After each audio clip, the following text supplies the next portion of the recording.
हमारे मजलिस इत्तेहादुल मुस्लिमीन के जनाब नाज़िम साहब, दरियापुर के तमाम जिम्मेदारान यहाँ पर मौजूद, बुज़ुर्गों, नौजवानों, साथियों, कल 11 बजे इंशाअल्लाह औरंगाबाद से मैं अपना उम्मीदवारी अर्ज दाखिल करने वाला हूँ। मैं अपना फॉर्म मजलिस इत्तेहादुल मुस्लिमीन के नुमाइंदे की हैसियत से कल सुबह 11 बजे औरंगाबाद में मैं फॉर्म भरने वाला हूँ।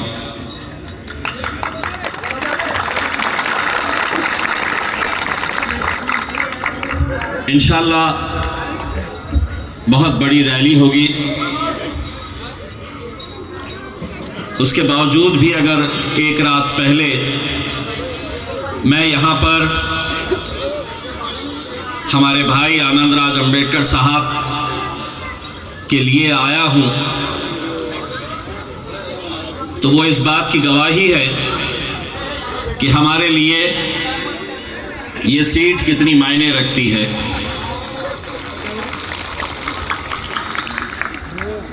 वो इस बात की गवाही है कि अगर हरा और नीला झंडा एक साथ मिलकर आता है तो उसका नतीजा क्या होता है बहुत दूर देखने की जरूरत नहीं है।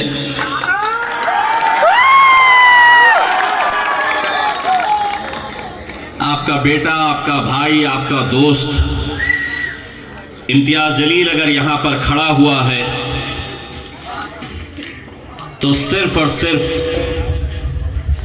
उस ताकत की बुनियाद के ऊपर जिन ताकतों को हमेशा से इलेक्शन के वक्त अलग करके रखा गया है, जब वो एक साथ मिलकर आते हैं तो पूरे महाराष्ट्र से इकलौता एक मुसलमान एमपी चुनकर जाता है और जिसका नाम है इम्तियाज जलील।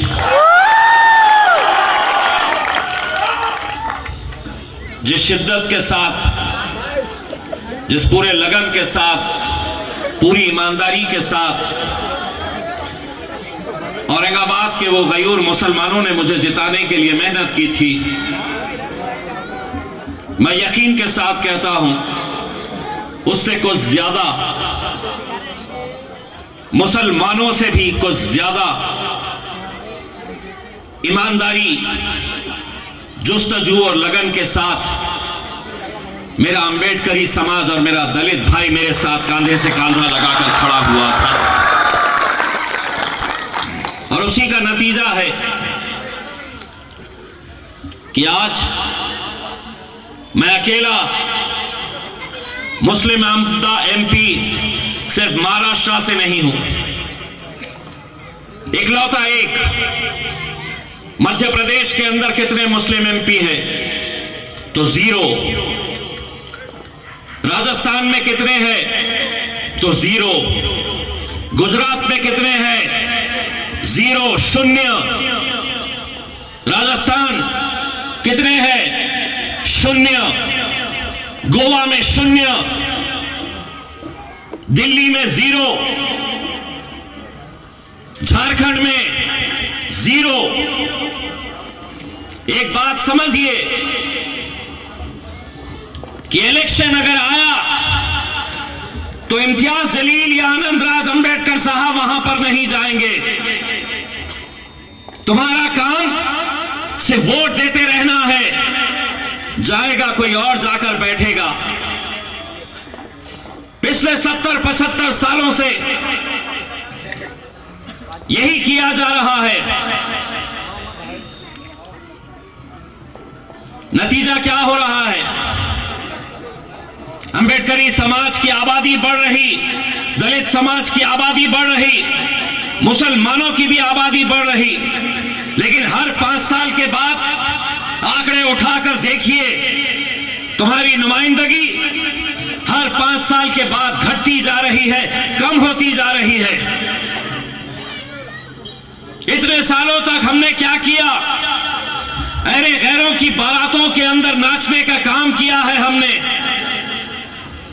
वो दूल्हा बनकर आते घोड़ी पर चढ़कर और हम बारातियों का काम करते, घोड़ी के सामने नाचने का काम हम करते आए हैं। लेकिन अब ये समाज, हमारी कौम ये अच्छी तरह से समझ ले, पहले वो दूल्हे बनते थे, घोड़ी पे वो चढ़ते थे, बाराती वो हम बनते थे। अब घोड़ी पर हम चढ़ेंगे, दूल्हा हम बनेंगे, दूल्हा हम बनेंगे।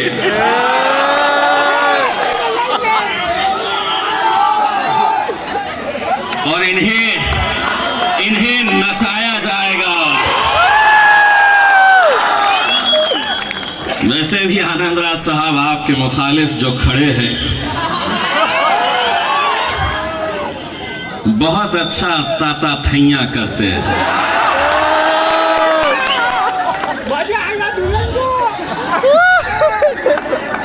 बहुत फड़फड़ा रही, बहुत फड़फड़ा रही। लेकिन उसे क्या पता था कि गलत लोगों के अगर मुंह लगेगी तो हम छोड़ने वालों में से नहीं। मैं उन कांग्रेसी गुलामियों की तरह नहीं हूं जो अपने आकाओं के हिसाब से चलते हैं। तूने मेरे कायद बैरिस्टर असदुद्दीन अवैसी को ललकारा है, जवाब तुझे दे के रहूंगा। ये तो तेरी किस्मत थी अच्छी कि उस वक्त पार्लियामेंट के अंदर ना मैं था ना असद साहब थे, वरना जो का तो हिसाब वही का वही किया जाता। हम वो नहीं है जिसे तू ये कहकर डरा सके कि मेरे साथ भारतीय जनता पार्टी है, मेरे साथ नरेंद्र मोदी है, मेरे साथ अमित शाह है।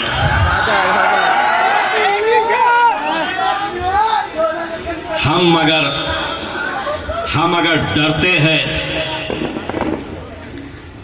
लोग हमसे कहते हैं कि इतना बोलते हो, डर नहीं लगता? हमारी फितरत से वो कहां वाकिफ है। हम डरते हैं, यकीन मानिए हम डरते हैं। लेकिन तेरे जैसे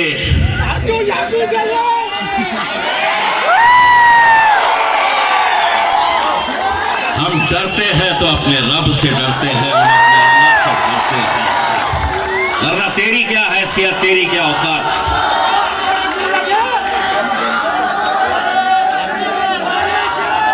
मैंने जरा सा अकोला के अंदर जवाब क्या दे दिया तो कहने लगी तेरे जैसे 56, तुझे 56 की जरूरत नहीं पड़ेगी, अकेला काफी हूं।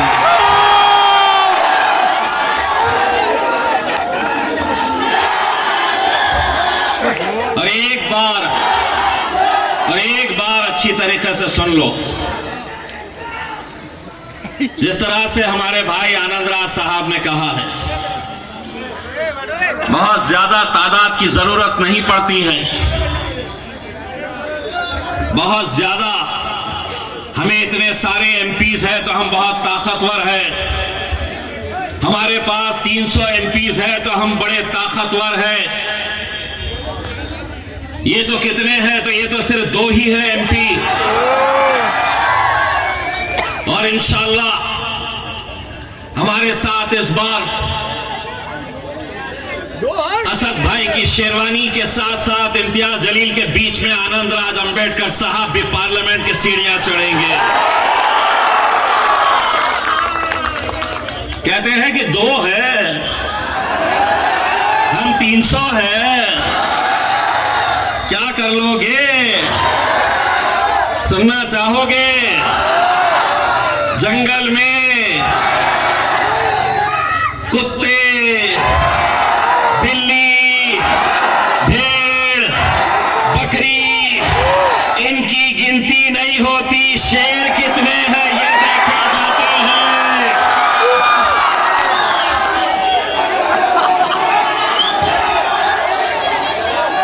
जब हम सुनकर आए थे, अबे बैठो बे, अभी तो शुरुआत हुई है, बैठो। जब हम सुनकर आए थे तो उस रात को नरेंद्र मोदी ने अमित शाह साहब को फोन किया और फोन करके क्या सवाल किया है जानते हो? अरे ओ सांभा, कितने आदमी है? उसने कहा कि साहब मजलिस के 2 आए हैं इस बार। तो मोदी ने कहा वो 2 और हम 300। तो अमित शाह ने कहा कि साहब हम 300 हो गए लेकिन वो 2 हम पे भारी है। तादाद मायने नहीं रखती है, तकलीफ उन्हें इसी बात की अब सताती है कि वो अकेला था शेरवानी, तो नाक में दम करके रखा था। ये दूसरा भी आया है तो बहुत बोलता है। हम बोलेंगे, इसलिए बोलेंगे हम कि पिछले 75 सालों से तुम ऐसी महफिलें सजाते थे, तुम बोलते थे और हम सुनने का काम करते थे। तुम बोलते थे, हम सुनते आए हैं, हम सुनते थे। लेकिन अब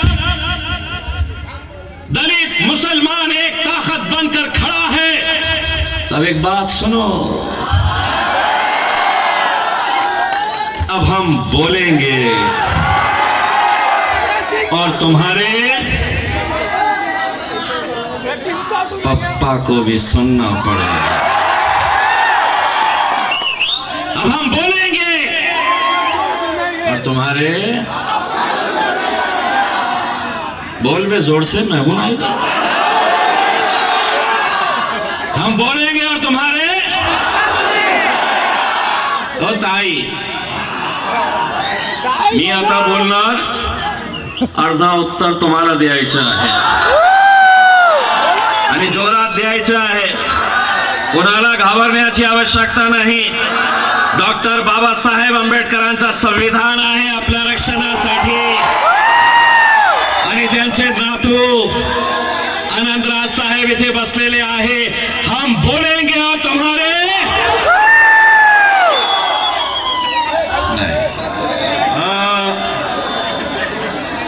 तुम्हाला काय बोलायचं आहे?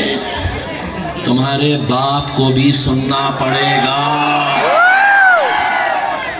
मी अर्धा बोलेल, तुम्ही अर्धा बोला। हे जे कॅमेरे वाले उभे आहे ते जातील नाही तर पोलिसांकडे की याच्यावर तक्रार करा, आमचा बाप काढला। मी नाही काढणार, मी अर्धा बोलणार, अर्धा तुम्ही बोला। हम बोलेंगे। एक कैमरा उधर पलटाओ। हम बोलेंगे और तुम्हारे आता माझ्यावर केस होणार का घंटा होणार बाबाजी का सबूत ही नहीं है। मैंने आधा बोला, आधा इन्होंने बोला। ना इनका कुछ होता है ना मेरा कुछ होता है। पहले बैठ अभी सारा जोश तुम्हारा कब है? इलेक्शन के दिन कब है इनका? मैं सारा जोश तुमको मौका दे रहा हूं ना। 26 तारीख के दिन जाना और ऐसा धप्पा कहा है? गैस के सिलेंडर है, गैस के सिलेंडर को दबा मारना। यहाँ पे गैस के सिलेंडर को, वहां पे तो मैं ऐसी उड़ाने वाला हूं इनके होश ठिकाने आने वाले।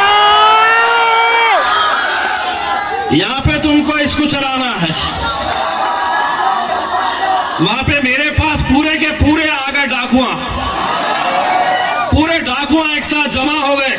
बोले इसको गिराना है, इसको गिराना है बोल के पूरे लगे हुए हैं कि कैसा भी करके गिराना है करके। आके बैठ जा रहे, हिसाब कर रहे, बोले देखो इतने ये है, उतने वो है, कैसा जीतता। मैं बोला मेरा हिसाब यहाँ पे नहीं होता है, मेरा हिसाब वहां होता है। वहां से याद है ना 2019 असर का वक्त, 5000 वोटों से पीछे चल रहा था और शिवसेना वाले मिठाइयां बांटना शुरू कर दिए। बोले अब हम निकल गए। मैं बोला थोड़ी देर रुको, तुमको सही में निकाल देता मैं। बाद में मुझसे पूछे भाजपा वालों ने, सेना वालों ने, 5000 से पीछे चल रहे थे असर में, तुम निकले कैसा? मैंने कहा फरिश्ते आए थे। जब सर सजदों में गिरे तो फरिश्ते आए थे, जो वोट तुम्हारा था मेरे हिस्से में आए थे।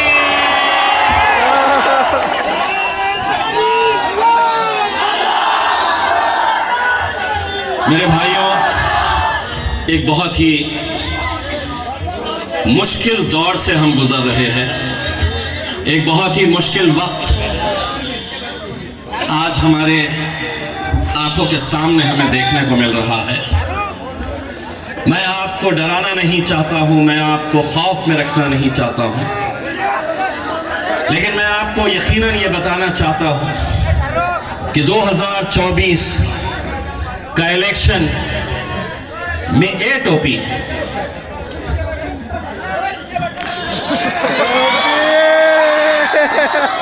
अरे छोटा, तू पान भी मुंह में दबा के आए हुआ है, पूरी तैयारी से आए हुआ। तेरे को मालूम था यहाँ पे महफिल सजने वाली है, शुक्र है गजरा बांध के नहीं आया।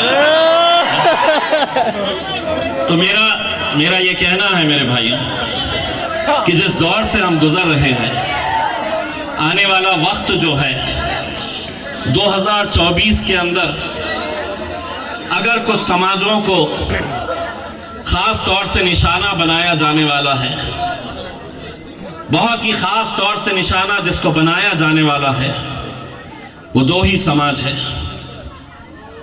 एक हमारा दलित भाई अंबेडकरी समाज, और दूसरा जो है वो मुसलमान। हर तरह से इन्हें निशाने के ऊपर रखा जाने वाला है। ये मुल्क अगर 75 सालों से एक खूबसूरत गुलदस्ते की तरह अगर रहा है, तो इसलिए रहा है कि यहाँ पर हुकूमतें कितनी आई, वजीर आज़म कितने आए, सरकारें कितनी आई, चली गई, लेकिन अगर मुल्क हमारा एक ताकत बनकर खड़ा रहा, अगर हमारा मुल्क तरक्की करा, अगर भाईचारगी का पैगाम अगर इस मुल्क के अंदर दिया, तो किसी हुक्मरान की वजह से नहीं, किसी हुकूमत की वजह से नहीं, किसी सरकार की वजह से नहीं, किसी पंत प्रधान, किसी वजीर आजम की वजह से नहीं। अगर ये मुल्क आज तक एक ताकत बनकर खड़ा रहा, तो वो सिर्फ और सिर्फ डॉक्टर बाबा साहब अंबेडकर के संविधान की वजह से रहा है। और इनके कई नेताओं ने ये ऐलान कर दिया है कि 2024 आएगा तो हम इस मुल्क के संविधान को बदलने वाले हैं। और बदलने का मतलब यह है कि जितने भी हुकूक, जितने भी अधिकार उस संविधान ने आपको दिए हैं, वो तमाम संविधान के रास्ते आपको जो अधिकार दिया गया है, वो सब हटा दिए जाएंगे। यूसीसी के नाम के ऊपर वो कहेंगे कि मेजॉरिटी हमारी है, माइनॉरिटी के अंदर तुम्हें तुम्हारी शिनाख्त सड़कों पर नहीं दिखा सकते हैं। इसका मतलब यह रहेगा कि हमारी खातून को मुसलमान बच्चियों को नकाब पहनने से, बुर्का पहनने से रोका जाएगा कि यूसीसी का मतलब यह है यूनिफॉर्म सिविल कोड, समान नागरिक कायदा। तुम्हारी टोपी तुम्हारे सर से छीनी जाएगी। यह हो रहा है उत्तराखंड के अंदर। यूसीसी का कानून लाया गया, मदरसे बंद कर दो। मदरसे के अंदर तालीम हासिल करने वाले बच्चे जब तालीम हासिल करके निकल रहे हैं, इल्म हासिल करके निकल रहे हैं, तो आज अल्हम्दुलिल्लाह हमारी मस्जिदें आबाद है उनकी वजह से। मदरसे बंद कर दो, इनके सरों से टोपी हटा दो। हम जो तालीम देना चाह रहे हैं वो तालीम तुम्हें पढ़नी पड़ेगी। माइनॉरिटी के स्कूल्स, कॉलेजेस बंद कर दो। इन्होंने शुरुआत की गोश्त नहीं खाना। वो समझे कि अगर गोश्त खाएंगे तो हम कानून लेकर आएंगे, कानून लेकर आएंगे तो ये खाना बंद कर देंगे। मोदी जी, हम मरने वाले नहीं हैं, हम लड़ने वाली कौम है, लड़ते रहेंगे। हुकूमतें आई है, कितनी आई है, कितनी चले गई। एक वजीर आजम इस मुल्क का, इस देश का प्रधानमंत्री अपने भाषण के अंदर, परभनी के एक भाषण में कहता है कि सारे देश को यह पता चल चुका है कि मोदी घर में घुसकर मारता है। यह भाषा एक प्रधानमंत्री से। क्या बनाया है तुम्हें? यह घुसपैठिए है, यह घुसपैठिए है। मुझे आपको, इस मुल्क के मुसलमानों को कहा गया कि ये घुसपैठिए है करके।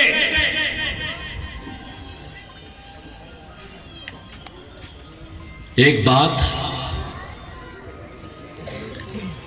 इन कैमरों के जरिए मोदी जी आपको और आपके जितने लगवे भगवे हैं उन सबको अमरावती और दरियापुर के आवाम की तरफ से कान खोल के सुन लो।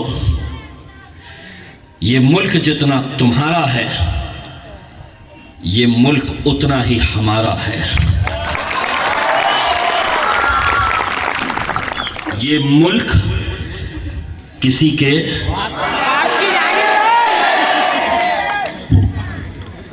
आधा में केस बनता,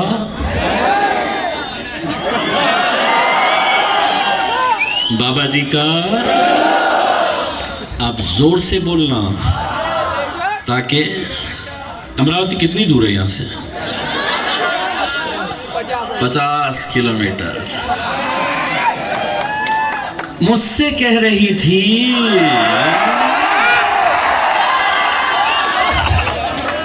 इस मुल्क में रहना है। अच्छा, तेरे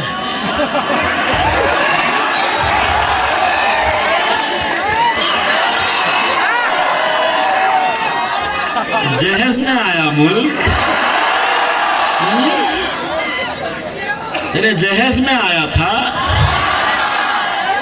अरे ये मेरा कायद बैरिस्टर असदुद्दीन अवैसी, जिसने उसी दिन ये कहा था कि इस मुल्क के अंदर हम सभी का आदर करते हैं। हम किसी धर्म के खिलाफ नहीं है, किसी मजहब के खिलाफ नहीं है, हम उस सोच के खिलाफ है जो हमसे ये कहती है कि अगर इस मुल्क में रहना है तो तुम्हें ये नारा लगाना पड़ेगा। असद साहब ने पार्लियामेंट के अंदर खड़े होकर कहा था कि हम भगवान राम का हम आदर करते हैं, लेकिन नथुराम गोडसे का हम आदर नहीं करते हैं। और तू हमसे कहती है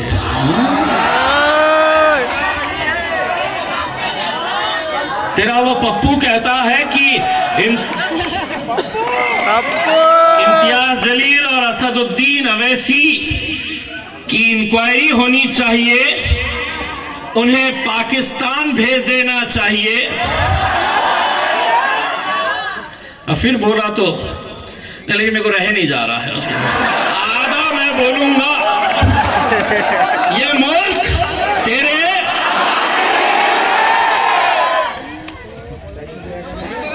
जो आ रहा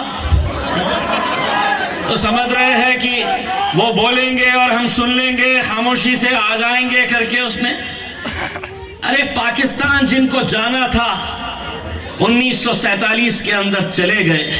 मेरे बाप दादाओं से जब पूछा गया था तुम यहाँ रहना चाहते हैं या वहाँ, तो उन्होंने कहा था कि ये सरजमीन मेरी है, इस जमीन में पैदा हुआ हो और इंशाल्लाह इसी जमीन के अंदर हम दफन होंगे। बड़े नौटंकी कहाँ कहाँ से एक से एक नौटंकियां। आनंद राज साहब, आपके जीत का जश्न हम पूरे दरियापुर को वहां पर लेकर आएंगे, लेकिन जश्न इंशाल्लाह तो अमरावती के अंदर ही होगा इंशाल्लाह, जश्न इंशाल्लाह। अब एक बात कहता हूं, मुझे बताया गया है, मैं अभी आते आते असद साहब से बात कर रहा था। आनंद राज अंबेडकर साहब बाज़ाब्ता उन्होंने अपनी ख्वाहिश जाहिर की थी कि हम ये इलेक्शन यहां से लड़ना चाहते हैं। हमने 1 मिनट का वक्त नहीं लगाया है, गवाह है वो। जैसे ही उन्होंने कहा तो हमने उसके लिए हां इसलिए कहा कि अगर बाबा साहब अंबेडकर का नातू, उनका पोता, जिसने इस मुल्क को आज 75 सालों तक जिंदा रखा है, अगर उनका पोता पार्लियामेंट के अंदर नहीं जाएगा तो क्या ये नौटंकियां नाचने वाले वहां पर जाएंगे? क्या वहां पर नचनियों की महफिल सस्ती है? अगर नहीं जाएंगे, और ये मजलिस इत्तेहादुल मुस्लिमीन है, हमने ये फैसला किया कि अगर हम आनंद राज अंबेडकर साहब को अमरावती के अंदर साथ देंगे तो उनके भाई बड़ा साहब अंबेडकर के लिए भी हमने कहा कि अकोला के अंदर उनके लिए भी मदद करनी चाहिए, उनका भी साथ देना चाहिए। और यही नहीं, कोल्हापुर के छत्रपति शाहू महाराज जो आज इलेक्शन लड़ रहे हैं, हमारी पार्टी से कोई लेना देना नहीं, विरोधी पार्टी के अंदर है, विपक्ष के अंदर है, उद्धव ठाकरे साहब की सेना में है, अलग पार्टियों से उनका गठबंधन है। लेकिन कल मैंने प्रेस कॉन्फ्रेंस लेकर, उन्होंने मुझसे मांगा नहीं, लेकिन मैंने कहा कि ये जो सियासी पार्टियां हैं जो कभी बाबा साहब अंबेडकर का नाम लेती है, कभी छत्रपति शिवाजी महाराज के ऊपर नाम राजनीति करती है, कभी छत्रपति शाहू महाराज के नाम के ऊपर राजनीति करती है, उन्होंने हमसे समर्थन नहीं मांगा। लेकिन मैंने खुद ने ये ऐलान किया कि कोल्हापुर के अंदर भले ही वो विपक्ष की पार्टियों के अंदर होंगे, लेकिन मजलिस इत्तेहादुल मुस्लिमीन छत्रपति शाहू महाराज को कोल्हापुर के अंदर वहां पर जिताने के लिए मदद करेगी इंशाअल्लाह। और फिर हमारे ऊपर इल्जाम क्या हम जातिवादी, कट्टर, यम बोले कि इनके तो होश उड़ जाते हैं। 3-4 महीने के बाद विधानसभा का इलेक्शन है, दरियापुर तैयार रहना।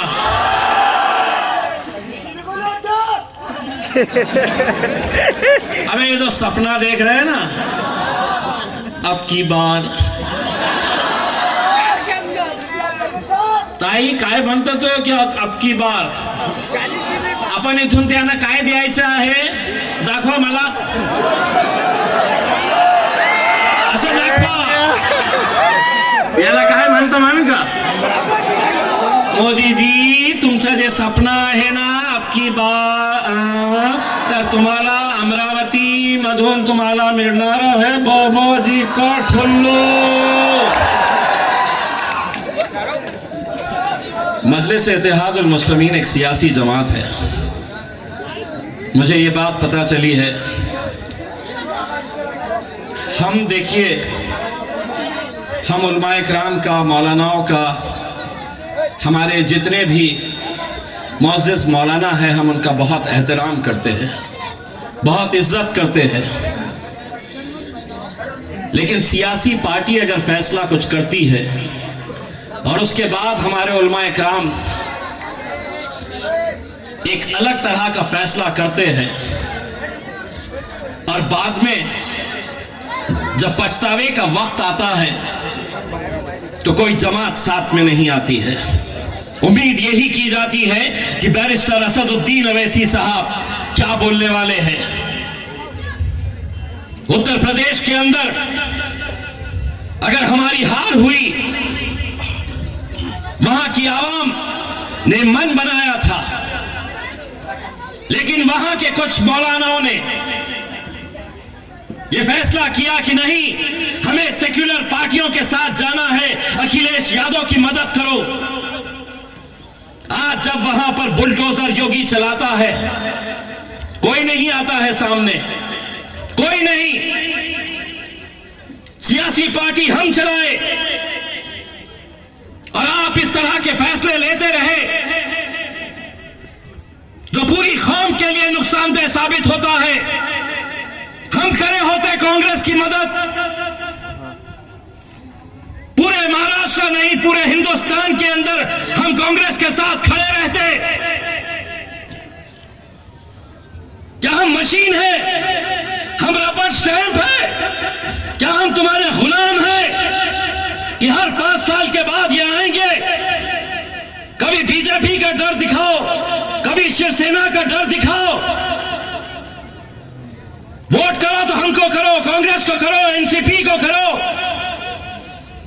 कौन सेक्युलर, किस सेक्युलर पार्टी की बात कर रहे? आधे उनके चले गए भाजपा में, आधे चले गए शिवसेना में, और फिर हमें बता रहे। मैं उनका एहतराम करता अगर वो मौलाना एक साथ अगर बैठते और ये सवाल करते कांग्रेस के नेताओं से कि पूरे महाराष्ट्र के अंदर 48 लोकसभा की सीटें हैं, एक सीट एक नहीं देंगे, पूरे 48 महाराष्ट्र के अंदर क्या तुम्हें एक कॉन्स्टिट्यूएंसी नजर नहीं आती है कि जहां से तुम एक मुस्लिम नुमाइंदा लोकसभा के अंदर अपनी पार्टी की तरफ से भेज सको?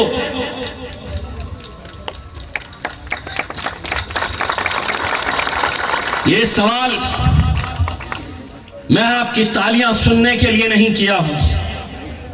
तकलीफ मुझे भी होती है जब मैं देखता हूं कि ऐसे कौम को कैसे गुमराह किया जाता है। अगर असद साहब ने यह फैसला लिया था तो अमरावती के उलमाओं की यह जिम्मेदारी थी। पूरी इज्जत एहतराम के साथ मैं कह रहा हूं कि आप उनसे पूछते कि कांग्रेस अगर एक सीट अगर देती, राष्ट्रवादी एक सीट अगर देती, सब आ रहे, सब स्टेज के ऊपर बैठ रहे, खुश मुसलमान। शरद पवार आया, तुम्हारी सियासत क्या हो गई है? रमजान के अंदर इनको बुलाओ, तुम्हारे ही कौम का दल्ला नेता खजूर खिला रहा है, फोटो खिजूर खिला रहा है, टोपी पहना रहे। दूसरे दिन अखबार में फोटो छप के आ गई और खत्म तुम्हारी सियासत। वाह वाह, पवार साहब आके गए, कांग्रेस का नेता आके गया, अजीत दादा आके गए, खुश। क्या इसी के अंदर तुम्हारी सियासत रहेगी? क्या यहीं तक रहना है? गैर गैरों के गुलाम बन के? अरे हमसे जब कहा गया था कि ये इम्तियाज जलील क्यों खड़ा रह रहा है, ये इम्तियाज जलील इसलिए खड़ा रह रहा है कि इसके खड़े रहने से वोट बंटते हैं, यही इल्जाम लगता है ना। एमआईएम खड़ी है तो भाजपा को फायदा मिलता है। अरे जिस शहर से आप लोगों की दुआओं का नतीजा 20 साल से वहां का मुसलमानों के जहनों के अंदर यही बात डाली गई थी कि अगर तुमने कांग्रेस को वोट नहीं दिए, एनसीपी को वोट नहीं दिए, तो शिवसेना जीत कर आ जाएगी। 20 साल से गुमराह किया जाता था। 20 साल से कौन जीत कर आ रहा? तो शिवसेना जीत कर आती। हम किसको वोट डालती? तो बोलते हम कांग्रेस को, क्योंकि सेक्युलर पार्टी है, हमको जिंदा रहना है। तुम्हारे जहनों के अंदर यह मशीन चलाई गई थी। लेकिन जब हम उतरे मैदान में तो हमने कहा बेटा हटो साइड में। हमने कांग्रेस वालों को कहा कि बेटा तुम्हारे में वो हिम्मत नहीं है शिवसेना को कैसे हराया जाता है करके। हमने क्या किए? कुछ नहीं। हमने अपनी कौम के नौजवानों से ये कहा कि एक ताकत बनकर खड़े तो रहो। हमने उनसे ये कहा कि अगर पहली बार 2014 में आमदारकी का इलेक्शन, एमएलए का इलेक्शन, मैंने उनसे कहा कि अगर इम्तियाज जलील 50,000 वोट लेकर अगर हार भी जाता है तो उस हार में भी हमारी जीत है, क्योंकि हमने 50,000 मुसलमानों को मुत्तहिद करने का काम किया है।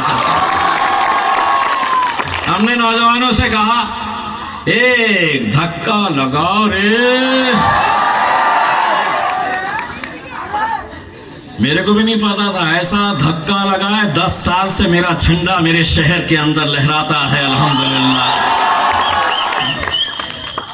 2014 में एमएलए, 2019 के अंदर एमपी बनाने में दलित समाज का बहुत बड़ा योगदान। लेकिन आज पूरे के पूरे जमा हो गए। गिराते बोल रहे, गिराते, मेरे को गिराते। इनको पता ही नहीं है ये जितने डाकुआ मेरे शहर में जमा हुए हैं, इनका दिमाग चलना जहां पर बंद होता है,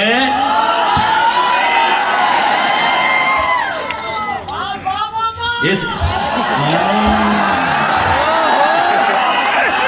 बाप तो अपन जश्न के अंदर ये गाना लगा के खूब। मेरे भाइयों, मैं आप लोगों से सिर्फ इतनी इल्तिजा करने के लिए आया हूँ। मैं दूसरे और भी जगह के ऊपर जाना चाहता था आनंद राज अम्बेडकर साहब के जलसे को मुखातिब करने के लिए, लेकिन मजबूरी है मेरी कि इलेक्शन में मैं भी खड़ा हुआ हूँ। आप लोगों की दुआएं चाहूँगा, आप लोगों का साथ चाहूँगा। मुझे यकीन है कि जो खुशियाँ 2019 के अंदर आप लोगों ने देखी थी कि आपका एक एमपी चुनकर आया है, इंशाल्लाह 2024 के अंदर भी वो दोबारा खुशियां हम सबको नसीब होगी। हम यही दुआ करते हैं। मैं आप लोगों से अदबन गुजारिश करूंगा कि आप आनंद राज अम्बेडकर साहब के लिए घरों से बाहर निकलिए। जीत और हार के फैसले ये मत सोचिएगा कि कौन क्या कह रहा है करके, ये समझ लीजिएगा। दरियापुर के अंदर मैं सिर्फ एक सवाल करना चाहूंगा। आप लोग इम्तियाज जलील से मोहब्बत करते हैं तो हाथ उठाइए। आप लोग असद साहब से मोहब्बत करते हैं तो हाथ उठाइए। तो ये समझ लीजिएगा कि आनंद राज अम्बेडकर साहब इलेक्शन नहीं लड़ रहे हैं, ये असदुद्दीन अवैसी साहब और इम्तियाज जलील साहब की नुमाइंदगी कर रहे हैं। बहुत बहुत शुक्रिया। जाते जाते मेरी आवाज से आवाज लगाना होगा। जय भीम, जय भीम, जय भीम। आज बहुत परेशान हो जाएगी। आज नींद नहीं आने वाली है 50 किलोमीटर दूर को कि ये क्या हो रहा है करके। बहुत बहुत शुक्रिया।